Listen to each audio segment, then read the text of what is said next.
Bonjour à toutes et à tous ma team, j'espère que vous allez bien. Aujourd'hui pour cette nouvelle vidéo, on se retrouve pour un point Vendée Globe 2020 sur le jeu officiel Virtual Regatta. On a déjà plus de 917 528 bateaux en mer et ce qu'on battra le record des 1 million pour la plateforme qui enregistre déjà pour sa première année autant de participants à une grande course comme ça avec voilier. Donc on va regarder un petit peu où on en est.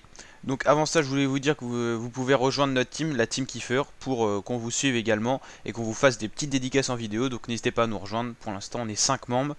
La team, n'hésitez pas à nous rejoindre, Team Kiefer, c'est gratuit et puis ça vous permet de faire partie de notre team. Bien sûr vous pouvez aussi m'ajouter pour me suivre et je vous ajoute en retour pour voir un petit peu votre évolution et comparer un petit peu votre stratégie par exemple à la mienne ou encore vos stratégies ensemble. Donc c'est parti, on va voir où on en est. Donc on a bien avancé, on n'est pas dans le peloton de tête mais on a décidé une autre stratégie parce qu'on a toujours un petit temps de retard, donc on est obligé de tenter un peu pour pourquoi pas passer dans les premiers. Donc voilà, la vue 3D, donc là on voit que ça avance assez vite, on est dans des vents à 35 km/h, donc c'est plutôt pas mal, on avance quasiment à 25 à 24 km/h exactement. Donc là c'est la trajectoire avec le bateau bleu qu'on a fait depuis le début de la course. À chaque fois qu'on charge le jeu ça nous remet ça, donc là on est là dans l'océan Atlantique Sud. Le peloton de tête il est là, il est dans des vents un peu plus faibles, mais il y a une sorte de petite tempête qui va arriver, ce qui fait qu'ils vont avoir des vents assez tempétueux et ça va avancer plus vite. On voit 50 km/h là, des vents qui vont un peu se heurter, donc ils vont pouvoir descendre assez vite.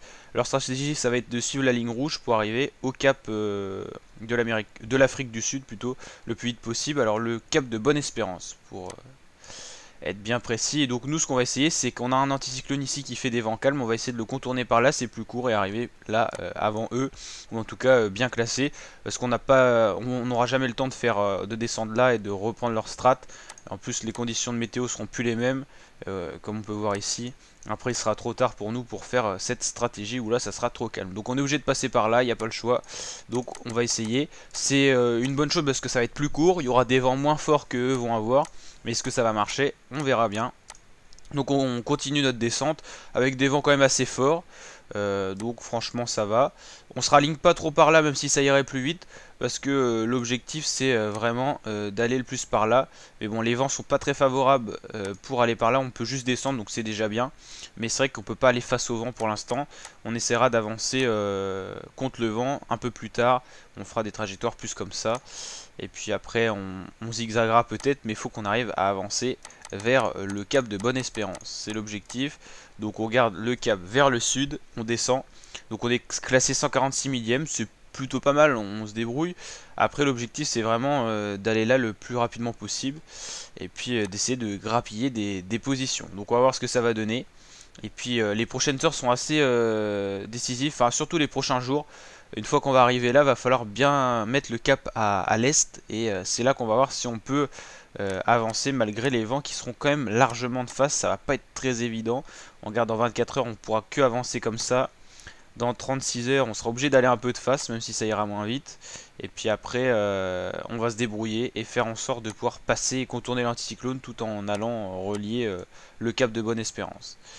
Donc après, on continuera encore ici. On aura ici l'Australie. Et puis on remontera après le cap situé ici vers la Vendée pour finir la course. Mais on n'en est pas arrivé là. Pour l'instant, ça avance tranquillement. Là on a les vrais skippers qui se sont bien détachés, hein, Charlie Dalin et Thomas Rouillant. Et on voit que les skippers réels se sont un peu démarqués des skippers virtuels pour le moment. Ils sont bien avancés là, et puis les skippers virtuels, les premiers sont ici pour l'instant.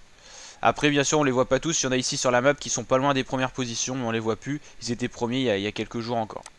Voilà. Donc on va regarder un peu vous où vous en êtes. Alors on va regarder toi par exemple. Alors là c'est Ivagnard qui est 170 millième. Il est devant moi, mais vu qu'il a plus de chemin à parcourir pour rallier la Vendée, et bah il est un peu moins bien classé. Mais ça veut rien dire pour l'instant, le classement ça sera qu'à la fin où ça sera vraiment réaliste. Loudmer 209 millième, c'est pareil, plus éloigné de l'arrivée en Vendée, donc un peu moins bien classé.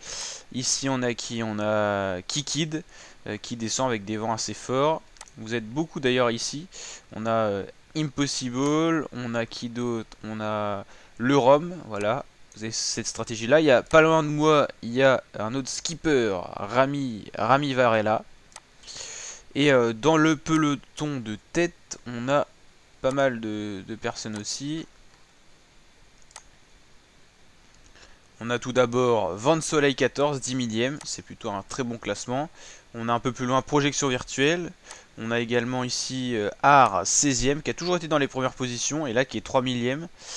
Très beau classement. Et là, on a un autre skipper plus vers l'est, c'est le Mat. 41 millième. Donc voilà, et ça avance plutôt pas mal par là. On a un membre de la team aussi qui est plutôt bien avancé ici. Usain Bolt, 5000 centièmes. Donc voilà. Voilà pour un petit bilan de la course.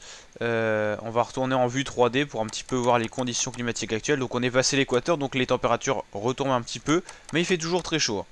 Pour l'instant, c'est majoritairement assez chaud. Il y a pas mal de vents toujours dans le même sens. Les vents, c'est encore les vents des alizés. Ils arrivent de l'est et vont vers l'ouest, ce qui peut nous faire avancer et descendre vers le sud. Mais nous, il va falloir qu'on se mette face au vent à un moment pour aller justement vers cette même direction qui est l'est. Donc on l'a vu, il fait 24 degrés. 35 km/h de vent, on avance à 24,8 km/h. Il nous reste encore 36 000 km à parcourir. On en a quand même parcouru 8 348. Donc voilà pour ce bilan complet la team. J'espère que cette vidéo vous a plu. Si c'est le cas, n'hésitez pas à la liker. Je vous rappelle qu'on suit le Vendée Globe, le réel en intégralité, mais également ce Vendée Globe virtuel sur Virtual Regatta. Donc n'hésitez pas à vous abonner à ma chaîne YouTube et activer la petite cloche des notifications pour ne rien louper et suivre cette régate avec grand plaisir avec nous. Donc n'hésitez pas à vous abonner, liker et partager. Je vous dis à très bientôt pour de nouveaux bilans, de nouvelles vidéos et bien sûr plein d'autres contenus à découvrir sur ma chaîne YouTube. Donc n'hésitez pas à aller checker ça. Donc voilà, je vous dis à très bientôt. Ciao mes fratés.